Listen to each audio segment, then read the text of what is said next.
Bonjour, j'espère que vous allez bien. Moi, je me porte super bien. Content de vous retrouver encore une fois dans cette autre présentation. Merci beaucoup pour votre fidélité. Merci beaucoup pour votre écoute. Aujourd'hui, je vais vous parler encore d'un thème intéressant, toujours avec les cartes EMV là. J'ai vu un peu d'intérêt par rapport à la vidéo précédente, ce qui me conduit à faire cette présentation d'aujourd'hui. La dernière fois, on avait parlé des tests des cartes EMV.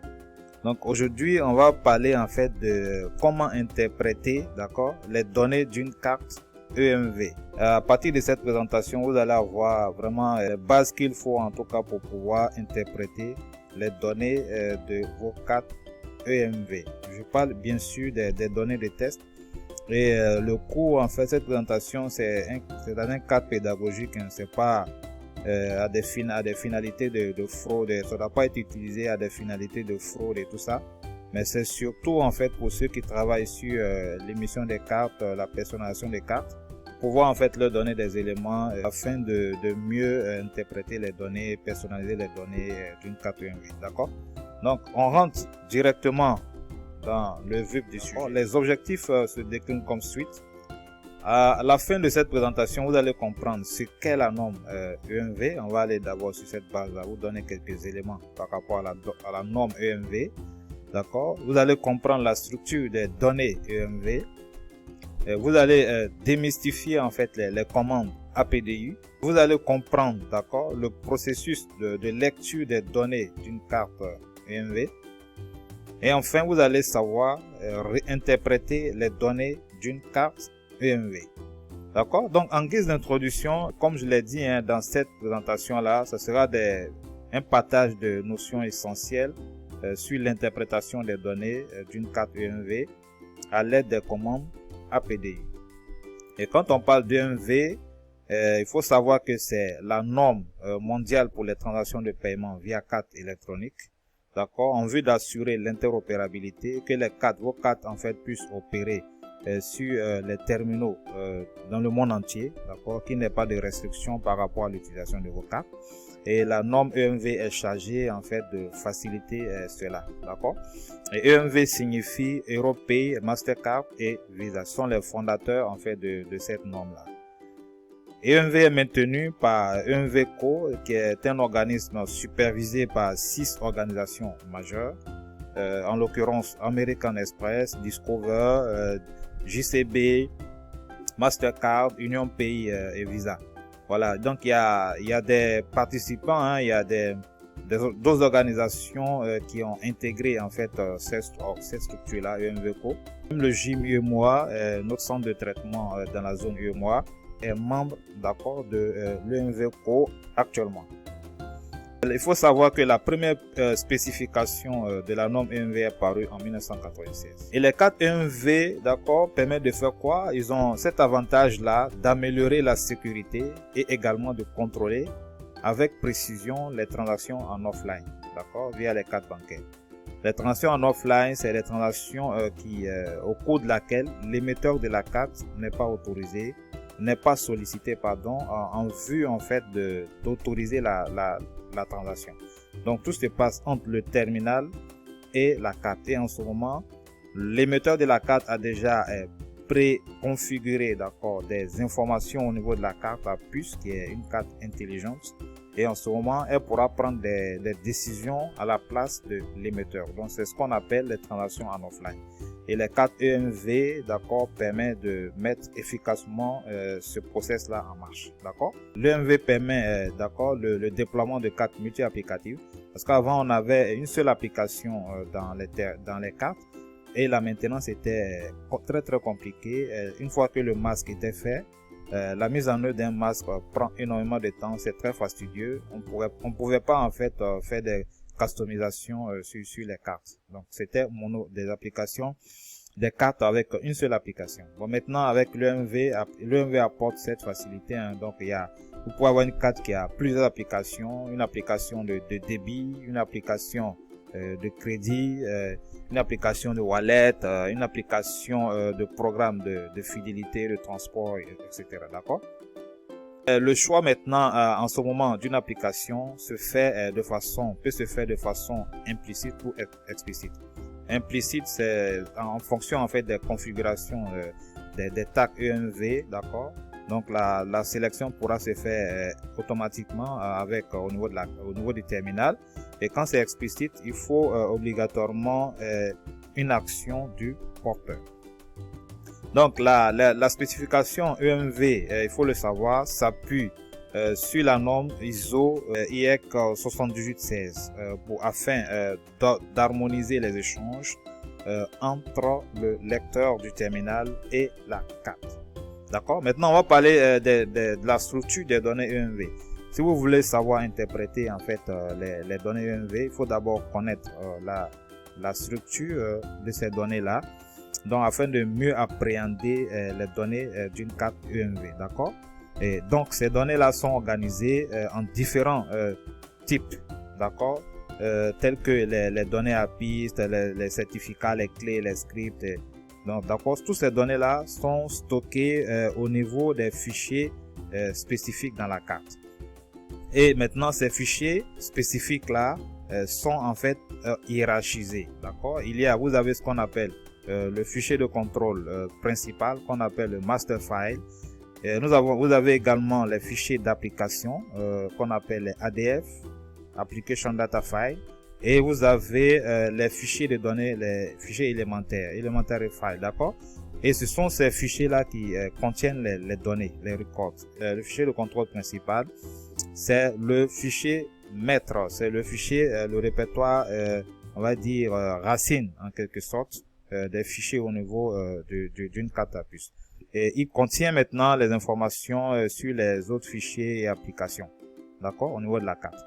Donc, comme vous pouvez le voir en guise d'exemple, donc vous avez le master file qui est là, et il y a en fait des applications qui sont des fichiers d'application 1, et dans ce fichier là vous avez des fichiers élémentaires, fichier 1, fichier 2, d'accord, application 2, vous avez les fichiers de cette application 3, ainsi de suite, d'accord. Il faut savoir que chaque fichier sur la carte est identifié, comme on l'a vu, par un file ID, un numéro de fichier. Et c'est ce qu'on appelle en EMV le SFI, d'accord, le Short File Identifier. Et c'est ce numéro-là en fait qui permet au terminal par exemple de sélectionner un fichier. Donc il va sélectionner le fichier à travers en fait ce numéro-là. Et c'est le fichier, comme on l'a dit, contient des enregistrements qu'on appelle des records ou des champs de données. Il faut dire que les enregistrements sont des structures hiérarchiques qui regroupent plusieurs champs de données. Tandis que les champs de données aussi sont des données individuelles. C'est la plus petite unité de valeur au niveau d'un fichier. Les données sont généralement stockées sous forme de binaire. Ces données-là, elles sont stockées sous forme de binaire avec des formats spécifiques qui sont définis dans la norme EMV. Et les données EMV sont organisées en des étiquettes qu'on appelle des tags. D'accord? Les tags sont des identifiants numériques ou alphanumériques qui décrivent le type de données stocké. Chaque tag est associé à un champ de données spécifique qui permet d'interpréter les informations correspondantes.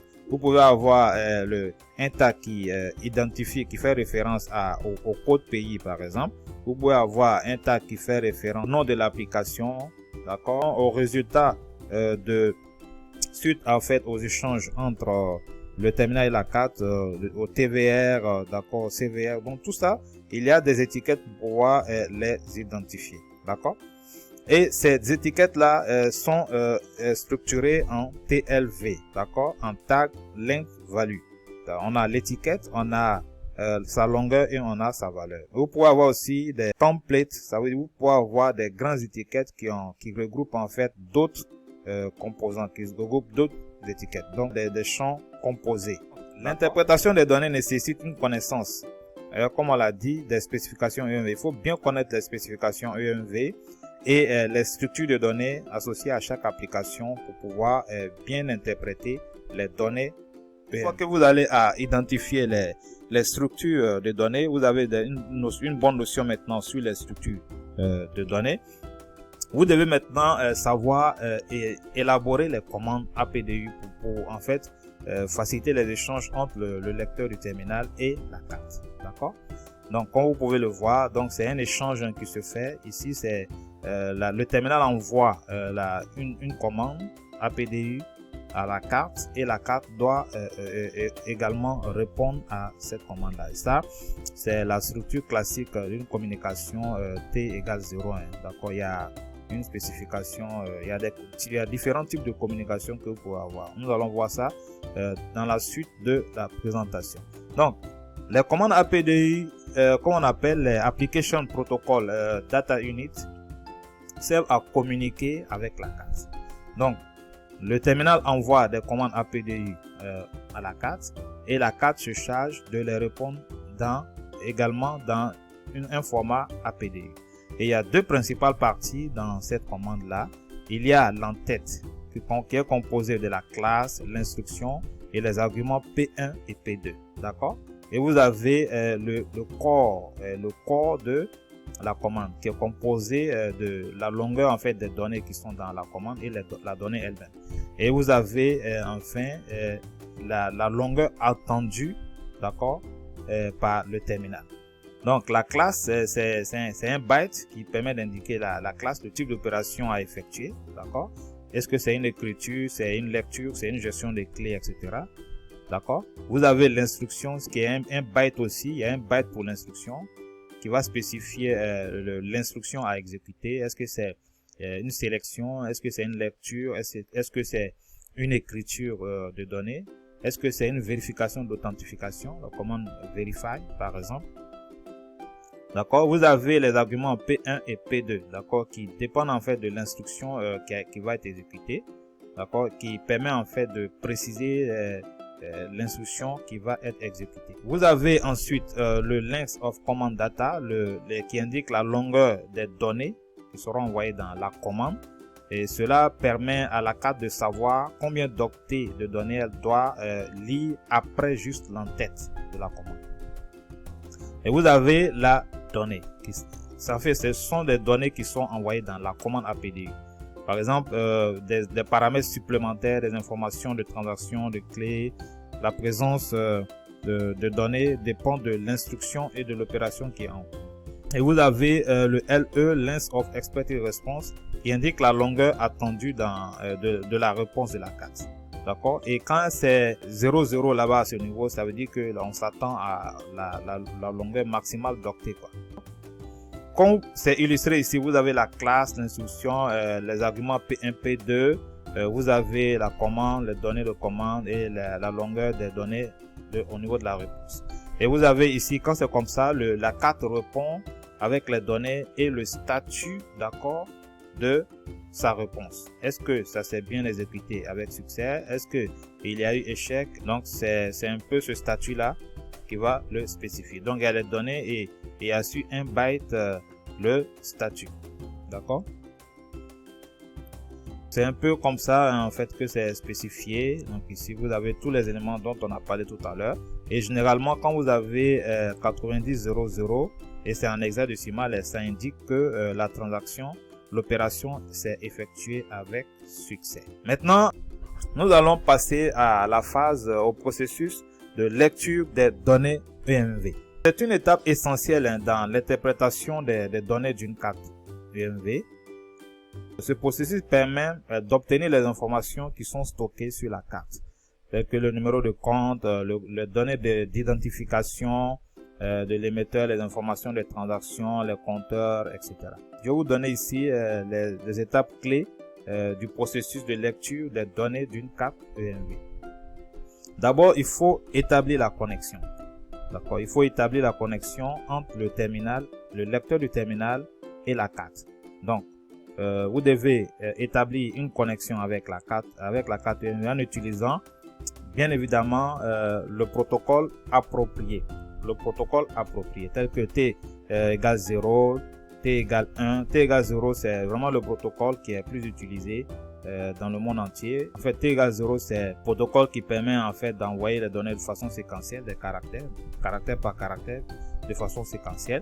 Vous avez T égale 1 qui permet d'envoyer des données en bloc d'octets, d'accord, pour les 4 contacts. Et contactless, vous avez le protocole CL d'accord, pour les 4 contactless. Il y a d'autres protocoles aussi hein, que je vais vous montrer, d'accord.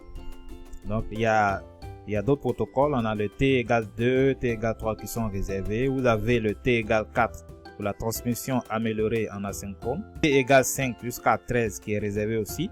Vous avez T égale 14 qui est en fait une transmission non normalisée, d'accord. Vous avez T égale 15 qui ne référence pas à un mode de transmission, mais juste une interface. Donc cela vous donne un peu un aperçu des protocoles que vous pouvez avoir. Et ce qu'il faut savoir, c'est que récemment, en fait, je donnais cours quelque part là, dans une école. Et les étudiants m'ont demandé le T égale 0 là. Le 0 là, est-ce que c'est en décimal ou bien c'est en hexadécimal? Bon, je les rassure ici, c'est en fait, ces données là sont en hexadécimal. Ce sont des données qui sont en hexadécimal. Les 0, 1, 2, 5, 14, 15 et CL et tout ça, ce sont des données qui sont en hexadécimal, d'accord. Donc ensuite, vous avez la sélection de l'application une fois que la connexion est établie. Voilà, donc à partir de ce moment-là, la carte peut maintenant sélectionner les applications qui sont au sein en fait de la carte, à travers l'identifiant des différentes applications qui sont dans la carte. Et maintenant, une fois que c'est sélectionné, la carte va faire un retour en fonction du mode de sélection qui a été faite. Si la sélection a été faite à partir d'un PSE, d'accord, un PSE c'est un répertoire dans la carte qui fait référence à toutes les applications opérationnelles. Et si c'est un PSE qui est sélectionné, la carte va faire un retour selon en fait le format PSE, d'accord. Si c'est un AID aussi qui est sélectionné, la carte va faire va répondre selon le format de l'ADF de l'application. Donc ici c'est le FCI. Donc la réponse en fait à la sélection d'une application est appelée FCI, File Control Identifier, d'accord. Donc vous voyez un peu la syntaxe de cette structure là, de cette réponse. On va y revenir.